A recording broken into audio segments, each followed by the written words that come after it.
Is it rolling?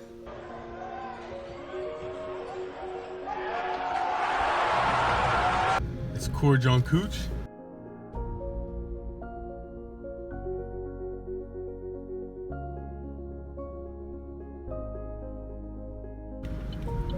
Born in Nairobi, Kenya. Grew up in Kakuma from South Sudan. We in London right now, just chilling. I was born in Nairobi because our family was traveling due to the war in South Sudan. So we walked through a few countries. So I was born while we were walking to Kakuma. Shit, I moved to London when I was about 3. I moved here with my older cousin John. And that was it. My older cousin John, my mom and my dad. My sisters were born here. We lived in a refugee camp, man. I don't remember too personally, but my cousin, his name was Alung. He lived with us there, and he stayed until he was about 18. So life was rough there. You get probably $10 a month for food or for entertainment, clothing and stuff, so it's nothing. And they gave you food rations, but that's also nothing.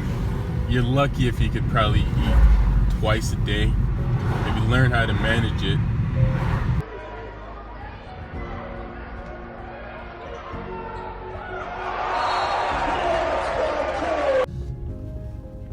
I've been playing basketball a long time. I took it serious probably in grade 12.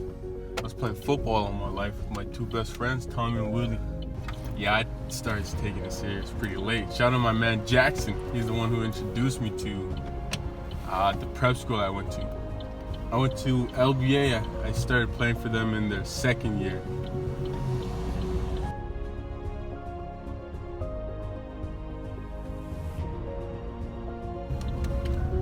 I was there for a year and a half, so the year before I went, their team was already full, so I just started practicing with them towards the end of the year. And the year after, that's when I joined them and started playing games with them.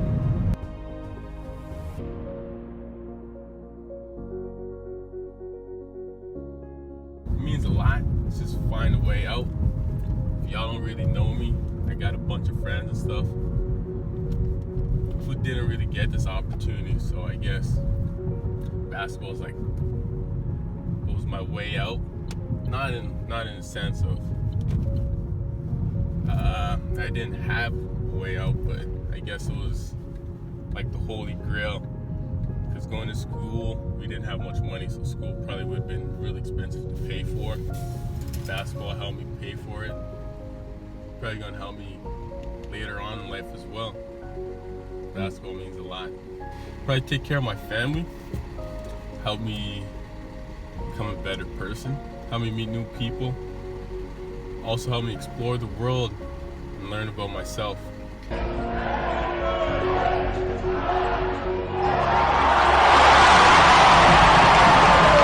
I want to play pro somewhere. Doesn't really matter where. After that, kind of want to help out my family in some way, make Sudan a better place. That might be the plan. I think I'm leaning towards moving back. If not, I'll spend majority of my year in Africa if I do not fully move back. Conference Defensive Player of the Year 3 different times.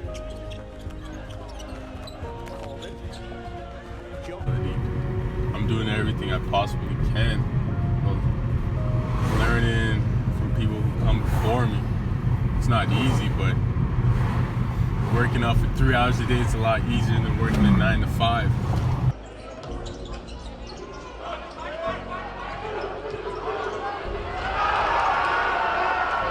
My biggest inspiration in basketball so far has probably been Pascal Siakam and Chris Boucher. I just found these stories to be I found them to be down-to-earth people. Not that we share the same struggle. It's just I just found I could relate to them a little more. And sometimes inspiration can be good and bad. I got a few friends who went down the wrong path, and that kind of inspired me not to be like them. kind of showed me that you should be grateful for life, because it can all take a turn, a moment, a minute. So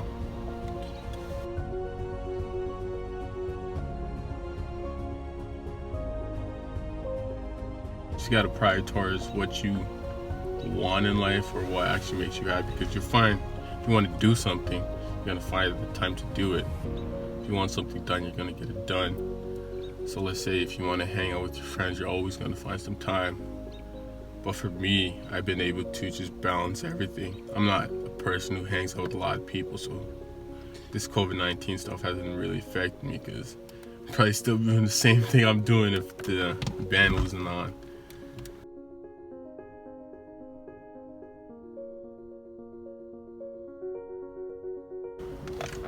To be honest, when I first started playing, I wanted to play university. I didn't even think about a scholarship. A scholarship wasn't even in question. And then once a few Canadian schools started offering me, then I was like, oh, I might actually get an offer to play basketball in Canada somewhere. Like, that's great. And then I was rolling with that, just looking at my options. Then I played for Canada Elite in the circuit. And there was talks about I might get a Division I offer, I might not, I might play Division II. There's a lot of things up in the air. And then when I got my first Division I offer, I was like, wow, this is actually becoming reality. Because at first, a scholarship wasn't even mine. So when I got the first Division I offer, it was like a birthday gift that you don't expect. So it was a blessing. So it was the end goal, but it was at the back of my mind. Me being a realist, I was like, it'd be great if I did get one, but I'm not expecting one.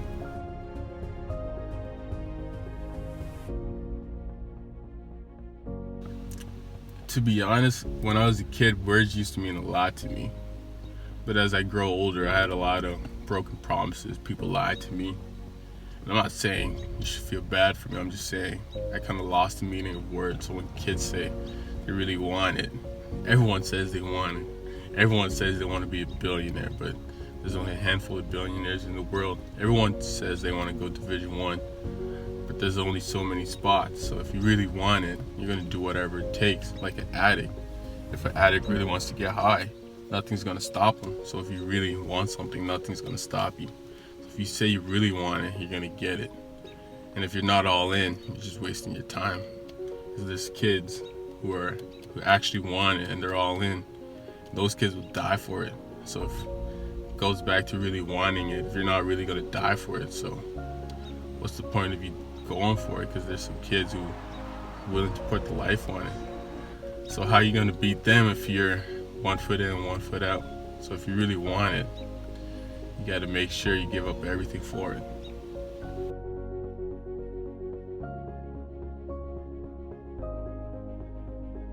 Born in Nairobi, grew up in Kakuma, came all the way to London. Now I'm out there in Denver, Colorado.